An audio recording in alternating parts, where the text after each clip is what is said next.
자, 그러면 내 다가구 주택인데 내 건축물 대장에는 전용 면적이 기재가 안 돼 있는데 어떻게 바꿀 수 있나요? 이렇게 물어보시는 분들이 있는데요. 다가구 주택의 건축물 대장 및 현황도론을 발급을 신청을 하셔서 먼저 보셔야 됩니다. 이 발급 신청은요, 동주민센터나 구청 부동산 정보과 또 인터넷 세움터에 가시면 다가구 주택 건축물 대장 및 현황도를 발급을 받을 수 있습니다. 현황도가 없는 경우가 있고 현황도가 있는 경우가 있습니다. 그래서 먼저 현황도가 없는 경우에는 어떤 절차에 따라서 이것을 기재할 수 있는지 보겠습니다. 현황도가 없는 경우에는요, 관련법상에 도면 작성 가능자인 설계사무소, 가로 열고 이제 건축사 등 이렇게 되어 있죠. 설계사무소에 현황도면 작성 및 등록, 기재사항 변경을 신청하도록 의뢰를 하셔야 됩니다. 그래서 이 설계사무소가 현재 내가 살고 있는 다가구 주택을 출장해서 실제로 도면을 그리고 그 도면에 따라서 면적을 산정하고 면적이 산정된 그 기재사항을 건축물 대장에 변경하도록 신청을 하면 되는데요. 이때 신청할 때 신청서와 필요 서류는요, 신청 서류명은 건축물 표시변경 신청서라는 게 있고요. 여기에 이제 현황도, 그 다음에 다가구 주택 호별 면적 대장, 그 다음에 건축물 대장, 이 세 가지를 첨부해서 그린 현황 도면과 산정한 면적을 기재를 해서 신청을 하시는데요. 어디다 신청합니까? 예, 중구청 도심정비과로 신청을 하시면 저희가 처리를 해서 건축물 대장을 관리하는 부동산 정보과에 넘겨서 건축물 대장을 변경받을 수 있고요. 통상 처리 기한은 7일 정도로 보시면 될 것 같습니다. 자, 그래서 현황도가 없는 경우에 정리해보면 건축설계사무소에 도면을 그리도록 하고 면적을 산정해서 건축물 표시 변경 신청에 따라서 첨부할 서류들을 붙여서 도심정비과로 신청을 하면 부동산 정보과에서 건축물 대장을 변경해 준다, 이렇게 이해하시면 될 것 같습니다.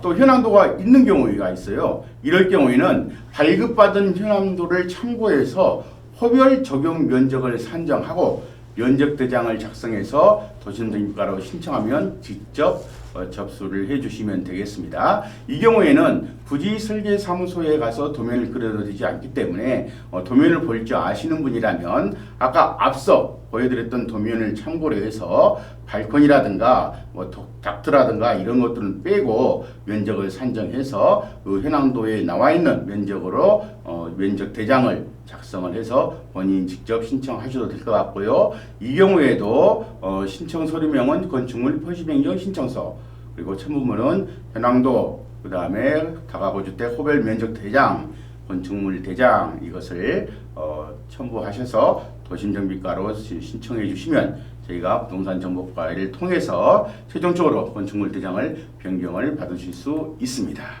자, 그런데 앞에서 이제 현황 도면이 없는 경우에 설계사무소를 통해서 이 현황 도면을 그려야 됩니다 그랬더니 그거 내가 그리면 안 돼요, 주자 가지고, 이렇게 되어 있는데요. 그렇게 되지 않습니다. 왜냐하면 건축물 대장의 기재 및 관리 등에 관한 규칙 해가지고 법이 있는데요. 여기에 보면은 건축물 현황도는 집주인이 그냥 할 수 있다, 이렇게 되어 있지 않고요.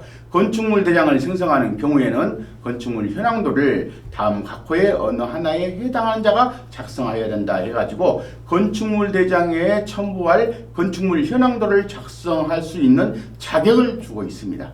여기에 보면 건축사법에 의한 건축사, 또 건축사법에 의한 건축사호, 이렇게 국가자격 기술에서 정하고 있는 기술자만이 건축물 현황도를 작성할 수 있도록 규정하고 있기 때문에 여러분들이 나 돈 아끼기 위해서 내가 줄자로 재서 내가 도면 그려서 신청할래, 이렇게 해서도 그건 인정받을 수 없다. 이해하셨죠? 그래서 조금 번거롭고 비용이 들더라도 법률에서 정하고 있는 건축물 현황도를 작성할 수 있는 자격이 있는 자에게 의뢰하시는 게 맞다, 이렇게 보시면 될 것 같습니다. 그 다음에 이제 다세대 연립주택, 물론 이제 그 아파트도 포함입니다. 이 경우에 주거전용 면적의 산정 기준입니다. 다세대나 연립주택 같은 경우는요, 주거전용 면적 산정이 아주 쉽습니다. 그래서 주거전용 면적은 건축물 대장상의 연면적에서 복도, 계단, 현관 등 두세대 이상이 공동으로 사용하는 면적을 빼고요. 다가구에서 볼 수 있었던 또 하나가 있죠. 여기에 이제 연립주택이나 아파트 같은 경우에는 관리사무소나 그 밖에 또 공용면적이 들어가 있는 경우가 있으니까 그것도 뺍니다. 그런데 여러분이 이제 이걸로 고민하실 필요는 없는 게 대부분의 다세대나 연립주택은 건축물 대장상에 전용면적, 공유면적 이렇게 구분이 되어 있는 게 통상적으로 많이 있습니다. 다만 1985년도 이전에 준공된 공동주택의 전용면적은 반드시 확인이 필요하다. 왜 그러냐면 옛날 공동주택 건축물 대장은 전유부 및 공용부분의 면적 구분이 명확하지 않는 경우가 있습니다. 그래서 내 다세대 주택이 85년도 이전에 준공된 건물이라고 한다면 전용 면적하고 공용 부분의 면적이 구분이 되어서 기재가 되어 있는지 확인을 해보시면 될 것 같습니다. 그 다음에 1985년도 4월 11일에는요. 집합 건물의 소유 및 관리에 관한 법률이 제정되어 있는데요. 그 제정 이전에 공동주택은 집합건물법에 따른 전유부 대장을 따로 생성하지도 않았고 현황도면 등록 대상도 아니었습니다. 그래서 이후 관리를 위해서 집합건축물 대장을 일괄적으로 현황도면을 작성하고 등록 및 기재사항을 변경할 신청을 해서 의뢰 생성하면서 호별로 전유부 대장도 생성했는데 이때 이제 과거 것을 현재 기준에 맞춰서 새로 만들다가 보니까 공용면적이 전유면적에 포함된 경우가 있으니까 이 경우도 반드시 별도 검토가 필요합니다. 그래서 내가 건축물 대장에 전용 면적이 있다 하더라도 그 전용 면적이 공유 면적까지 포함되어 있는 그런 건축물 대장도 있으니까 그것도 확인을 해 주시라 이렇게 말씀을 드리는 겁니다. 그래서 설계사무소 등의 현황도면 작성과 등록 및 기재사항 변경을 신청할 필요가 있는지를 잘 보시고 거기에 따라서 전용 면적을 인정받을 수 있는 기준에 맞는지 잘 살펴보시면 될 것 같습니다. 자, 이제 아까 말씀드린 대로 다세대 주택, 연립주택, 아파트 등에 대한 주거 전용 면적 산정 방법을 한번 볼까요? 여기에 보면 전유 부분 대장이 이렇게 되어 있죠? 그 다음에 공용 부분 이렇게 되어 있습니다. 그런데 지금 여러분한테 보여드린 이 집합 건축물에 대한 대장도 보면 주 5층 철근 콘크리트조 해가지고 면적이 83.31 이렇게 되어 있는데요. 공유 부분이 비어 있습니다. 이 경우가 아까 말씀드렸던 그런 경우입니다.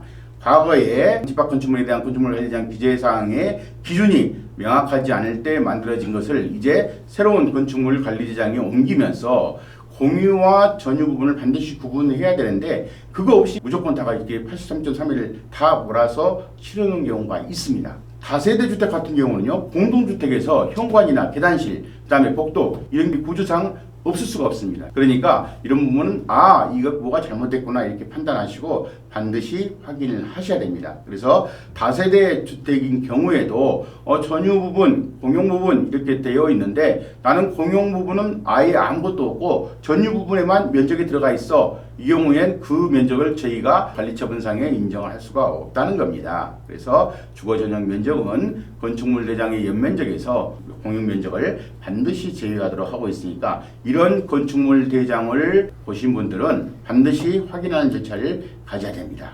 자, 그러면 이제 제대로 된 집합 건축물 대장 중에서 전유 부분과 공유 부분이 구분된 사례입니다. 이건 제대로 된 건축물 대장이죠. 여기에 보면 집합 건축물 대장 전유부 합 해가지고 나와 있는데요. 신당동의 몇 번지 몇 호 이렇게 해서 자 볼까요? 주의 층별은 2층인데요. 구조는 철근 콘크리트조 해가지고 전유 부분의 용도의 다세대 주택 이렇게 되어 있죠. 면적이 52.06 이렇게 되어 있습니다. 또 공용 부분에 보니까요. 이 대장은 제대로 됐네요. 각 층에 철근 콘크리트조 해가지고 계단실 해가지고 16.55 이렇게 되어 있습니다. 그래서 이 건축물 대장을 보면 2층에 있는 다세대 주택은 전용 면적이 정확하게 52.06이구나. 그래서 알 수 있고요. 공용 면적은 계단실인데 16.520이라 표기되어 있으니까 이것은 아예 빼고 내 전용 면적 산정할 때는 52.06만 전용 면적으로 인정받는다. 이렇게 보시면 될 것 같습니다. 자, 이상으로 단독주택, 또 다가구주택, 또 또 다세대 주택에 대한 전용 면적 산정 기준을 저희가 알아봤습니다. 이 기준에 따라서 여러분들께서 관리처분 계획을 받을 때 2주택 분양을 받을 대상자가 되는지 안 되는지를 판단할 수 있기 때문에요. 반드시 이 기준을 여러분께서 확인을 하셔야 되고요. 중부청 같은 경우에는 이런 관리처분 기준에 의해서 분양을 받을 때 2주택에 대한 건축물 용도에 대한 판단은 언제 하느냐? 관리처분 계획 기준일 현재로 보고 있습니다. 관리처분 계획 기준일은 뭐죠? 분양 신청 기간이 종료되는 날. 그래서 예를 들어 신당 10구역처럼 이제 구역 지정을 하고 조합을 만드는 곳들은 사업 시행 인가 이후에 분양 신청을 할 거고요. 분양 신청 기간이 통상 30일에서 60일이니까 60일이 끝나는 날을 기준으로 그날까지 건축물 대장에 이런 전용 부분과 공용 부분이 명확하게 구분되어 있는지를 살펴보시고 그렇게 되지 않았다라고 하신다면 이제 앞에서 설명해드린 절차대로 전용 부분과 공유 부분에 대해서 구분하는 대장상의 면적을 구분하는 절차를 사전에 이행해 주시기 바랍니다. 그래서 건축물 대장을 기준으로 저희가 관리처분 인가를 할 때 전용 면적을 산정하기 때문에 건축물 대장에 기재되지 않다면 인정받을 수 없다. 그래서 이 전용 면적에 따라서 2주택을 분양받고자 하는 분들은 반드시 건축물 대장의 기재 변경 사항을 먼저 손을 보시라 이렇게 말씀을 드리도록 하겠습니다.